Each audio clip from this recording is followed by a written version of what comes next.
Coucou tout le monde, bienvenue sur la chaîne. C'est un plaisir de vous retrouver aujourd'hui. Désolé pour le son, c'est les voisins qui font une fête en haut. On se retrouve aujourd'hui pour parler du match Real Madrid face à Osasuna. Ça a été un match très compliqué pour le Real Madrid, mais déjà, on va souligner la performance de certains joueurs. Vinicius, déjà très bon match de la part de Vinicius à gauche. Il déstabilise toujours autant par match. Mais j'ai juste une chose à faire. C'est juste une chose à dire, je préfère. C'est le traitement qu'on lui accorde en Liga. Je suis désolé, Vinicius n'est pas le premier joueur de football à être un provocateur dans son style de jeu. Car dans le jeu, il y a différents types de joueurs, il y a différents profils dans le jeu. Il y a les buteurs, il y a les dribbleurs, il y a les provocateurs, il y a les joueurs qui jouent du vice.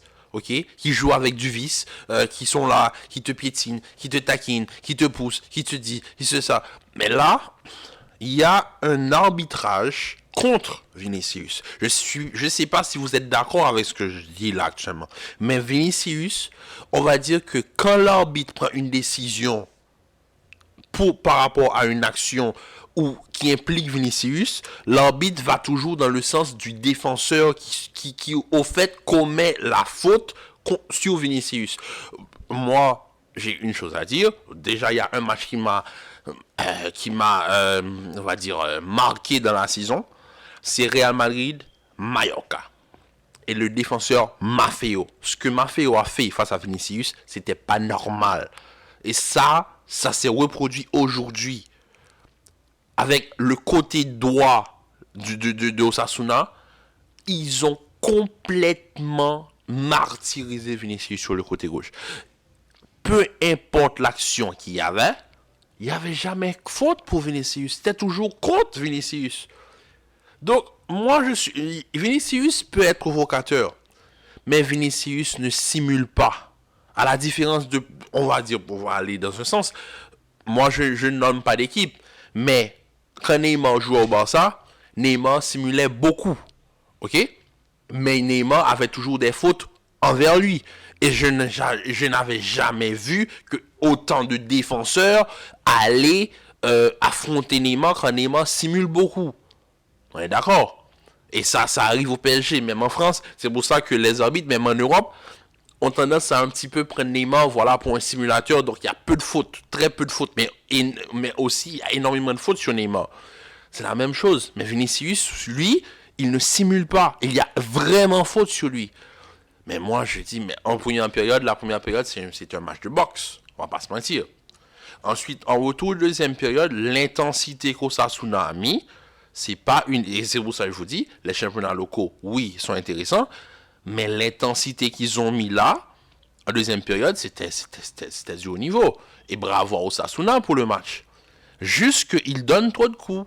Ils font trop mal aux joueurs qui sont en face. Et moi, je pense que c'est parce que les joueurs du Real aussi, surtout les profils qu'ils ont sur le terrain, les Fede Valverde qui a fait un très beau match aujourd'hui, buteur.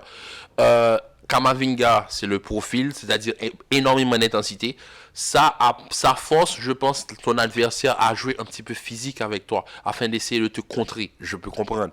Mais est-ce que ça explique est-ce que c'est assez suffisant pour expliquer le niveau de brutalité qu'Osasuna a fait preuve aujourd'hui dans le match? Je ne pense pas.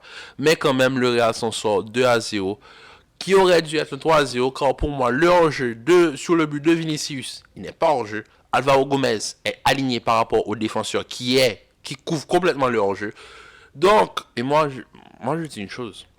Je ne vais pas parler d'arbitrage. On va essayer de ne pas dire que les arbitres sont payés, quoi que ce soit. Non. On ne fait pas ça, nous, au Real Madrid. Au Real Madrid, on ne fait pas ça. On ne se plaint pas de l'arbitrage. Mais il y a une chose. Je suis désolé. L'arbitre, là, aujourd'hui, c'est pas possible. En plus, Nacho, qui prend un carton sur le banc, parce qu'il s'énerve, parce qu'il y a une faute sur Vinicius et l'arbitre ne siffle pas faute. Et Vinicius est encore par terre. L'arbitre ne siffle pas, Nacho s'énerve et Nacho prend un carton sur le banc. moi, je dis rien. Moi, je laisse faire les choses, quoi. On peut rien faire de toute façon. Mais moi, je dis une chose. L'arbitrage contre le Real Madrid, c'est très, très douteux. Surtout l'arbitrage envers Vinicius. C'est très, très douteux. Donc, moi, personnellement, c'était un petit coup de gueule que je voulais passer par rapport à l'arbitrage et au match et au traitement qu'on a associé à Vinicius. Maintenant, si on retourne dans l'aspect footballistique du truc, on a eu un très bon match, un bon match, une bonne deuxième période du Real Madrid, un très bon match de l'Osasuna, beaucoup d'intensité.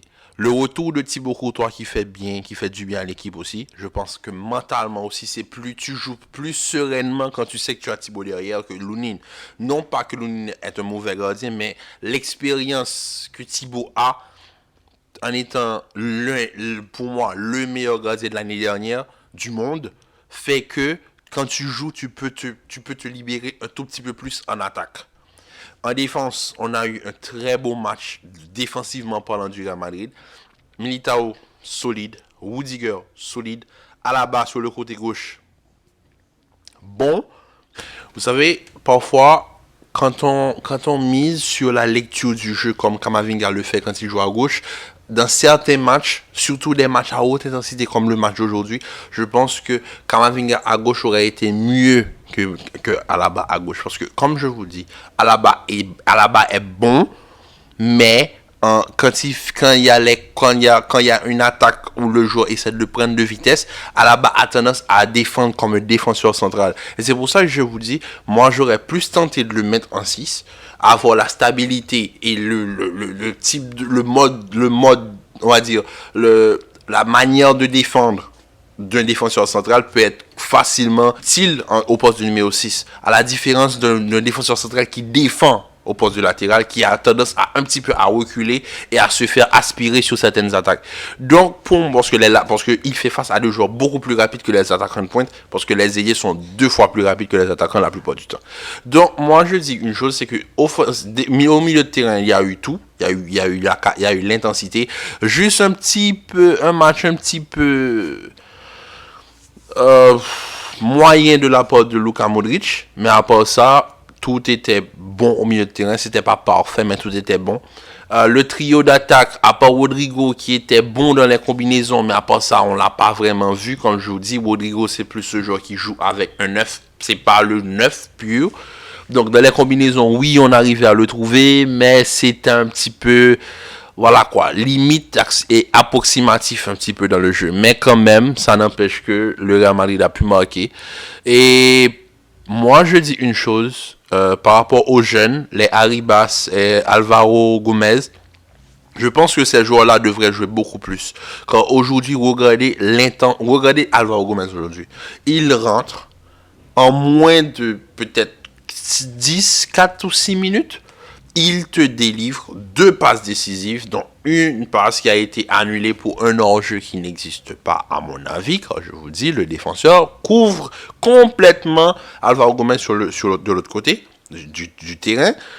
Et ensuite, l'intensité, on va dire l'engagement où il récupère la balle et il glisse la balle pour Marco Asensio, ça c'est un joueur franchement. Quand tu le vois, tu te dis, ok, lui là, il doit avoir du temps de jeu. Je pense, à mon avis, qu'il aurait fallu dès le début du match, ou bien dès le début de la seconde période, aligner Vinicius, Gomez et Fede Valverde. Parce que l'intensité que t'apporte un Alvaro Gomez en attaque, parce que c'est ta première ligne de défense, parce que le Real défend au milieu de terrain aussi, ça te permet de te projeter beaucoup plus vite. Et qui dit projection, dit forcément un jeu sur les côtés. Tu as qui sur les côtés? Vinicius et Fede Valverde. À la différence de Rodrigo qui lui est dans un profil de combinaison. À la différence où il est dans un profil de combinaison où il va un petit peu ralentir le jeu. Tandis que Alvaro Gomez, lui, il récupère et il attaque. Rodrigo a tendance à attaquer, mais attaquer du genre, je te donne, tu me donnes, et on trouve une autre solution. Ou bien, on essaie d'aller très vite, mais Alvaro Gomez, sur les 3 ballons qu'il touche, 3 ou 4 ballons qu'il touche dans le match, il y a 2 passes décisives. Donc, moi, je dis une chose, les Arribas, Alvaro Gomez, ils doivent avoir plus de temps de jeu, car c'est le moment, comme je vous dis, on doit être clutch dans cette partie de saison. Il n'y a plus le droit à l'erreur. Maintenant, demain, le Barça jouera son match sans son milieu de terrain. Ce sera peut-être le test de Xavi avant Manchester United jeudi. Donc, on verra comment le Barça va faire maintenant face à Cadiz sans son milieu de terrain. Busquets, Pedri, il y aura Gavi, mais Gavi ne sera pas là face à Manchester United. Donc, sur ce, on se retrouve très bientôt pour une nouvelle vidéo. Partagez, likez, commentez et surtout, prenez soin de vous. Peace.